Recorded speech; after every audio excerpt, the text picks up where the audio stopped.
नमस्कार, मैं हूं अजीत कुमार और आप इस वक्त देख रहे हैं इफ्टी टीवी। अभी तक की एक सबसे बड़ी खबर ये आ रही है कि कल दिल्ली में शाम के 6 बज के लगभग कुछ मिनट पे एक हादसा होता है, बम ब्लास्ट होता है, जो कि पूरी दिल्ली दहल जाती है। इस बम ब्लास्ट के बाद बताया जाता है कि यह एक i20 कार में बम ब्लास्ट होता है और यह बम ब्लास्ट के बाद कार के परखच्चे उड़ जाते हैं और साथ साथ वहाँ खड़े 2 ऑटो रिक्शे और एक ई रिक्शा साथ 3-4 गाड़ियां ध्वस्त हो जाती हैं। और ये धमाका इतना भीषण होता है कि उसके छींटे करीब 300-400 मीटर तक उठते हैं। और बताया जाता है कि इस कार ब्लास्ट में लगभग 9 से 10 लोगों की मौत हो जाती है और 15 से 20 लोग घायल हो जाते हैं।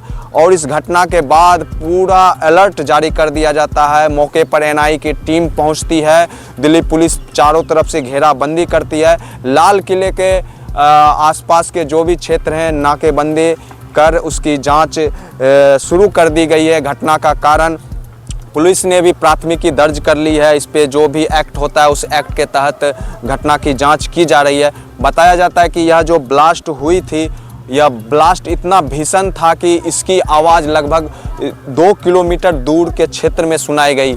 और वहाँ पर घटना के बाद पूरा एरिया जो है वो वहाँ पे आग की लपटें भी इतनी ज़्यादा उठने लगी और आप फुटेज में देख सकते हैं।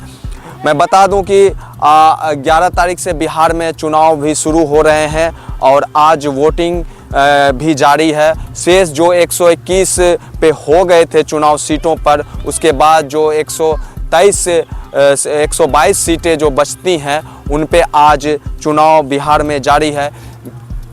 तो कहा जा सकता है कि इस घटना को आतंकी हमले के साथ भी देखा जा रहा है। हालांकि ये जांच का विषय है और जांच किया जा रहा है कि घटना के बाद किसका हाथ हो सकता है। हालांकि पुलिस को एक सफलता हाथ लगी है और उसमें बताया जा रहा है कि i20 जो कार थी वो एक सलमान नाम के युवक की थी, जिसको कि पुलिस ने हिरासत में लिया और उसके बाद उसने बताया कि उसने किसी शख्स को ही गाड़ी बेच दी थी। हालांकि ये जांच का विषय है, जांच जारी है और सभी सीमा लगभग जो है दिल्ली, मुंबई समेत सभी पर हाई अलर्ट घोषित कर दिया गया है चुनाव के मद्देनज़र को देखते हुए।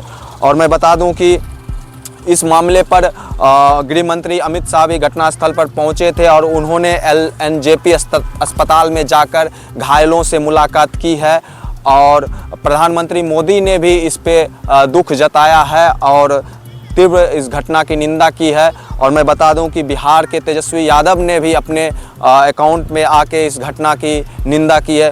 कुल मिला के पूरे राजनीतिक दल भी इस घटने की निंदा कर रहे हैं कि हालांकि ये जांच का विषय है कि क्या ये आतंकी हमला हो सकता है या फिर कोई ब्लास्ट हो सकता है, इस पे जांच जारी है। मैं फिर भी कहना चाहूँगा कि अभी भी जो देश में जो उस तरह की ताकतें हैं जो हावी हो चुकी है, इस तरह की घटना को जो अंजाम देते हैं, कहीं ना कहीं यह देश की अस्मिता के लिए खतरा है।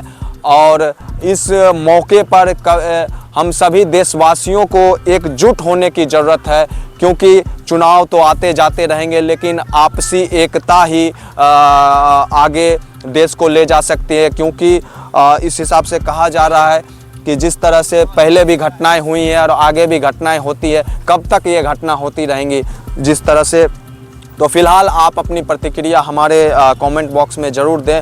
और यहाँ पे अभी हम देख रहे हैं कि कुछ स्कूल के नौजवान जा रहे हैं। आप लोग किस स्कूल से हैं? सेंट पॉल से। आपको पता है कल दिल्ली में घटना हो गई है, ब्लास्ट हो गई है, तो कुछ कहना चाहेंगे उसके बारे में? क्या इस तरह की घटना के बारे में क्या कहना चाहेंगे सर? ये लग रहा है इलेक्शन लेके यार बीजेपी को नीचा दिखाने के लिए किया जा रहा है। बीजेपी को नीचा दिखाने के लिए सर आरजेडी का सर कुछ प्लान वैन होगा सर? अरे भैया, आप तो सीधे आरजेडी, मतलब इस तरह की घटना तो जैसे आतंकी से जोड़ा जाता है। जो भी घटना हुई है इसमें कहा जाता है कि जिससे उनका कोई मजहब नहीं होता है, कोई धर्म नहीं होता है, तो फिर इसको हम पॉलिटिकल कैसे देख सकते हैं?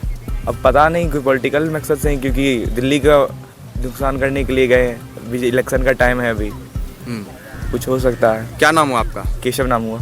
आप क्या कहना चाहोगे? आप क्या इसको, अगर ये चीज़ जो है ये तो पहली बात किसी की जान गई है तो उसको आप पॉलिटिक्स पहले जोड़ना बंद करिए। मतलब पहली बात तो ये है कि मतलब किसी का जान गया है तो उसको उस पर ध्यान देना चाहिए, जाकि ना कि उसको पॉलिटिक्स से जोड़ के कोई एजेंडा बनाना चाहिए या प्रोपेगेंडा।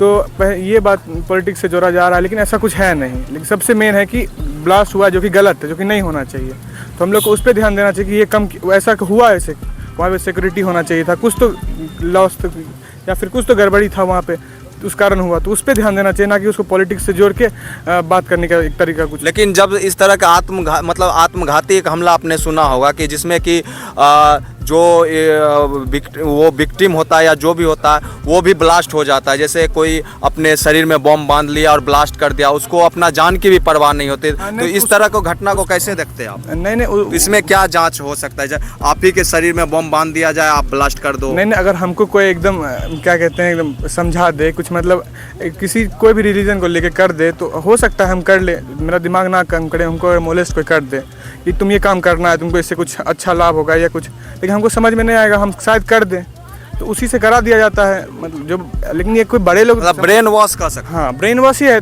नहीं तो कोई अपना जान क्यों लेगा, सबको अपने जान का फिक्र है, तो ये ब्रेन वॉश करके बस कोई जो कि बहुत दूर के लोग हैं, यहाँ ये जो मारा गया है उसका कोई हिस्सा नहीं है, दूर के लोग बस करवाते हैं ताकि कुछ बने माहौल।